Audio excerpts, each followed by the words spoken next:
港影帝周潤發喺中國共產黨建黨90週年獻禮巨片《建黨偉業》當中飾演民國總統袁世凱。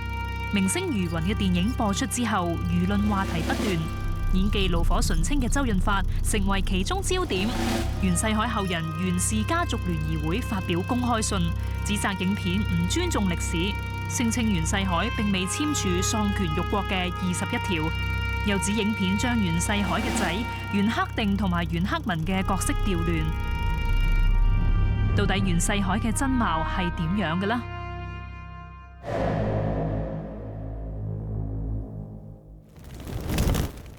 ？1914年1月10號，中華民國第一屆國會解散。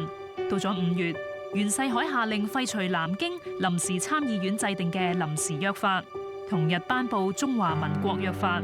取消咗責任內閣制，廢除咗國務院，從法律上確立咗總統嘅獨裁制，設立咗一個參政院，由袁世凱指定參政，行使立法權。袁世凱為什麼最後遺臭萬年？這個是跟他復辟帝制是完全有關的。如果袁世凱不搞帝制，實際上他當時跟皇帝沒有什麼太大的區別了啊。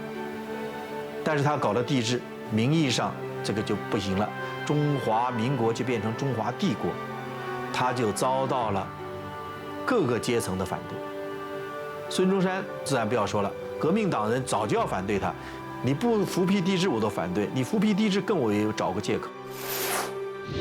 喺國會解散前嘅3日，全國報紙頭條報導咗總統府發生張炳麟大鬧總統府嘅事件。有人大鬧總統府，打碎咗招待室嘅器物，怒罵袁大總統同埋佢嘅官員。喺政治敏感嘅時刻，中國行政中心發生咁嘅鬧劇。呢一個憤怒嘅張炳麟究竟係乜嘢人？竟然將手握重兵嘅袁世凱都唔放在眼內啦！佢就係清末大罵光緒皇帝，再舔小丑，未辨粟墨，因而入獄3年嘅著名國學大師，人稱張瘋子章太炎。對付咗孫中山、國民黨、國會議員、進步黨內閣，咁剩低落嚟最麻煩嘅人，恐怕就要數章太炎、梁啟超呢啲既有名望又手握民國輿論，以文字呼風喚雨嘅政治人物。嗱，礙於佢哋嘅身份，袁世凱又唔敢用武力加害。章太炎最後被京師軍政執法處處長陸建章請咗上一架馬車，載佢去咗龍泉寺軟禁起嚟。他說是袁世凱是什麼人呢？是具有現代化思想的傳統人物。他有現代化思想，啊，他對於推進洋務啊，發展中國的近代化，甚至搞一點點民主啊，他是有他的一些想法，或者是有一些跟那個傳統的人是不太一樣的。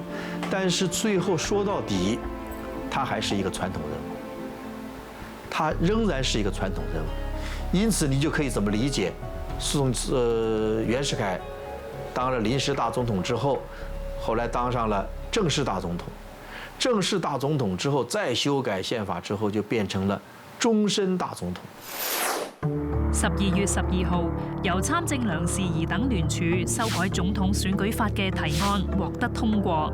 新大總統選舉法有2個重點：一係總統任期10年，可以連任，唔受限制；二係下任總統候選人由現任總統提名，以3人為限。人選嘅名由現任大總統預先書寫喺嘉禾金間填蓋國璽嘅金櫃石室當中，臨選之前攞出嚟交俾選舉會。根據呢一項規定，總統確定自己嘅仔、孫都可以係合法嘅繼承人。醞釀袁世凱稱帝嘅核心人物係袁世凱長子袁克定，佢率先聞到帝王氣息。袁克定接納咗主張君主立憲嘅楊度，2個人互相吹捧。袁克定將共和唔適合中國國情同埋點樣去改變國體嘅事向楊度傾訴。楊度提議事關重大，要進步黨領袖梁啟超合作，先至可以定到大局。1915年3月，楊度呈上《均憲救國論》，佢寫道：中國如不廢共和，立君主，則強國無望，富國無望，立憲無望，終歸於亡國而已。故以專制之權行立憲之業，乃聖君應辟建立大功大業之極好機會。袁世凱喺收到文章之後，大為讚賞，讓道組織籌安會，公開鼓吹恢復帝制，實行君主立憲。辛亥革命以後，一度有這個民主共和的這樣的一種曙光的出現，但是專制中法的專制的勢力的那個陰霾，很快它又會上來，這是中國長期的歷史積澱所導致的一個必然的結果。楊道引用咗袁世凱嘅前法律顧問美國人古德洛1914年撰寫嘅《共和與君主論》作為中國實行君主立憲嘅法理。美國者，世界共和之先達也。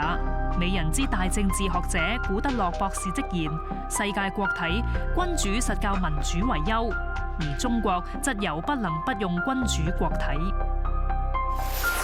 古德洛係世界著名嘅法學家、行政學家、哥倫比亞大學教授。咁佢就從純法理嘅角度去批駁南京臨時約法之中議會權力侵及行政政權嘅弊端。冇諗到籌安會借佢嘅文章掀起帝制狂潮。咁美國仲謠傳話古德洛咧係受咗袁世凱嘅賄賂，咁搞到佢聲名狼藉，失去咗共和黨總統候選人嘅資格添。袁世凱嘅財爺梁士儀動用北洋交通系統嘅強大財力，組織起全國請願聯合會，僱用咗五花八門嘅請願團體，日日去到參政院嘅門口前面呈遞請願書，高喊變更國體，為我民意，君主立憲，富強之基。喺北京嘅上空旗幟飄揚，歡聲震動，後人稱呢啲就係洪憲大戲。北京政府決定回應熱火朝天嘅請願，參政院審查請願書，認為要召開國民會議嚟解決國體問題。於是各省區亦都進行咗轟轟烈烈嘅國民代表選舉。投票之下，1993名國民代表全部都贊成變更國體，實行君主立憲，擁戴袁大總統為皇帝，一張反對票都冇。袁世凱效法古代聖賢三揖三讓，以示謙恭。參政院立即再炮製新擁戴書，列舉出袁大總統嘅6大功德。袁世凱想做皇帝，新時代新作風，咁經過一套繁複嘅民主程序佢先夠膽擇日登基。萬事俱備，只欠東風。咁奇怪嘅事情咧發生啦。袁世凱從擇日登基到暴病去世嗰日，冇一件事係順利嘅。登基大典定於1916年1月1號喺紫禁城3大殿裏邊舉行。按五行更替說，洪憲王朝以火得皇天下。上赤大殿裝飾一律改7株紅色。袁世凱五短身材，坐喺清朝皇帝寶座上邊，腳唔到地，頭又唔出椅背，所以重新製作咗御極寶座。特點係腿短背低。